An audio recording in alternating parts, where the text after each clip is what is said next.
Hello there, my name is Resto. I used to just review anime series or just talk any type of anime series, but today I'm going to do a conspiracy theory about dementia. What little information we have about who is dementia. And to be truthful, there are not a lot of things to talk about her because she is sort of, I think, probably the second most mysterious character in Villainous because there's really much to say about her because her dedication, who she is, how she acts, is all about Black Cat.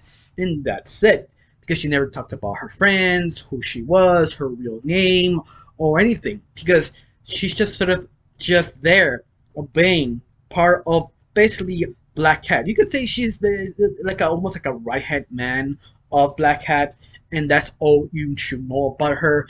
And leaves sort of a big question why she like this, why she want to be there. What's the whole point of her being dedicating her life to Black Cat?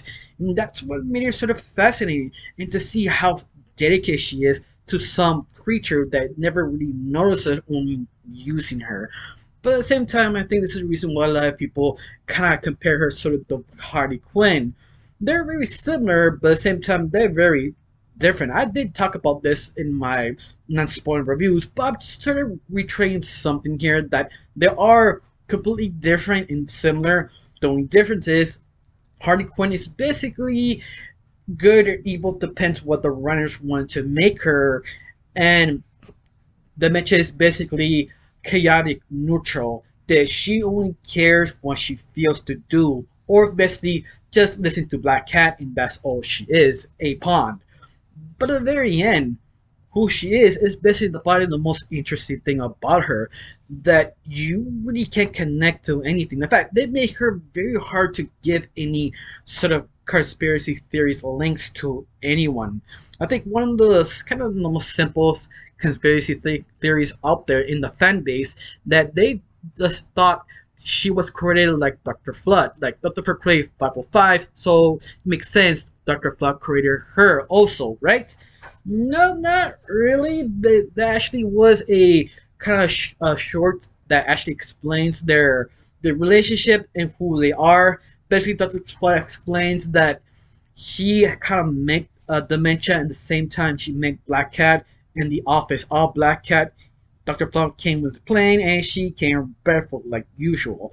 And that's pretty much what we got. After that, the video sort of cuts off. Any more information about his just sort of very little. I mean, that's what makes it sort of interesting.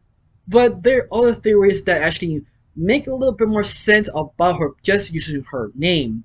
For example, her dementia is an illness to some people who has short-term memory loss. Basically, they're losing their memory. Doesn't matter what age you are, anybody can get dementia. But at the same time, it sort of makes sense because in the show, she easily forgets some people's names or who they were or who actually met them. So dementia couldn't describe what type of illness she is. In fact, maybe it's the reason why she thinks that's her name, because some doctor probably tell you have dementia and probably pick that as her name. But once more, that's sort of a theory. A second theory probably would be she was used to be a heroine who has superpowers, but she kind of lost her mind, only thinking of how defeating Black Cat and dedicating herself to figure out how to take her down to the point she fell in love with Black Cat without knowing she was her enemy. That's one more theory. But I think one of the biggest theories of dementia is basically the infamous, well-known, probably the most famous character of all this series, called Ando Now. That is a character you may be seeing flying around YouTube or the Villainous fan base, that he is probably the most interesting and saddest backstory of all the other characters, because when he actually sort of be asked to join a server organization in the Villainous series, there will be two type of organizations who sort of ask him for help.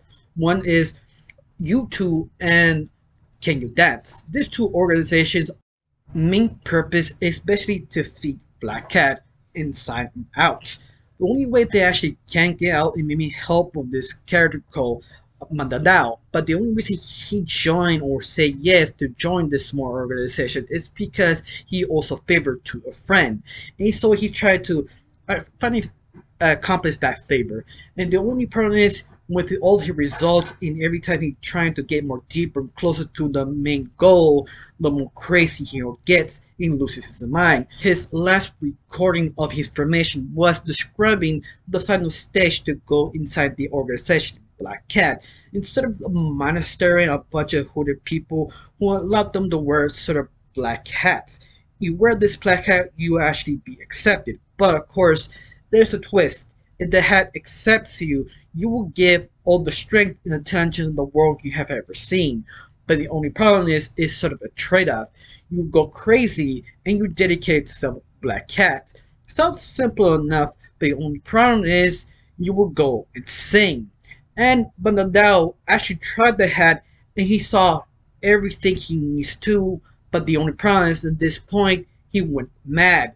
The point he just fell in love with Black Cat. He became super stronger, super intelligent, but he never actually remembered who he really is. At the same time, that sounds very similar to Demencia. And that's what I mean. He's very important in the Black Cat lore because connected to Bandandao and Demencia, probably she was one of the members of YouTube or Kenyon Das because there is a photo of two females in the team. One could be Demencia if she was part of the team and how she get her special abilities. But once more, there's still a lot of questions this could be real or something made up by the fan base because the organization do exist, but the connection is still sort of vague. But at the same time, it's the only one to actually make super sense. It makes sense, especially when the female characters have very similar body type and very similar hairstyle. But once more, it could be similar, or once more, it could be very different. Or there's another theory that could be a possible dimension could be a homunculi. If you don't know what that is, it's basically a person or creatures mixed together. Could be two to more different animals becoming a homunculi. And Dementia is the best described is a perfect homunculi. There's a difference. There's a normal one and the perfect one. The normal one is basically you added actual hands, claws, sharp teeth, but Dementia doesn't have anything like that. So that I'm sort of concluding that she is the perfect homunculi. That she basically get all the human attributes, but she can see her strength, her claws, her fangs, her tentacles concealed about their human body. So that's what I mean. She is the perfect homunculi. But once more, that's just sort of a theory because this theory can also hold a lot of weight because how she moves, acts, and how she is sort of dedicated to Black Cat. Maybe she's part dog and part lizard. Because in the series, they do explain or at least make fun of the idea she actually could be half lizard, half human. But once more, it was throwaway line, so you can never sure this was sort of confirmed or just making fun of Dementia. And that's sort of making kind of fascinating just throw these ideas on the wall to understand who is Dementia, especially what kind of animals they use to make her. And once more, that's the lizard part, that she can crawl around on the walls without worrying to falling down. In fact, gravity doesn't really affect her. Her second strength is basically her super strength. Not strong as Superman, but stronger than Spider-Man. She is one of those people that is a heavy type fighter. And her second strength is her special ability of speed. And that's usually never used that much, but every time she needs to run, she's pretty fast. And her final kind of special ability, she's not able to be brainwashed or being poisoned, because in the series they show that she is 100% immune to everything. Of course, the show do points out maybe because she can't be brainwashed or poisoned because she's just so obsessed with Black Cat, nothing really affects her concentration, only thinking about him. Once more, that is basically explained in the series. And that's the thing I just sort of enjoy. They always have an explanation, but at the same time, maybe it's not an explanation, maybe something BS, or something really more interesting or deep, darker of this character. I really don't know. In fact, let me ask you a question. Which theory do you think it actually makes sense, or you have your own theory? Tell me down below. Let me know. Now, I really got nothing else to say. Just thank you for watching. Don't forget to subscribe, and have a wonderful day. Bye.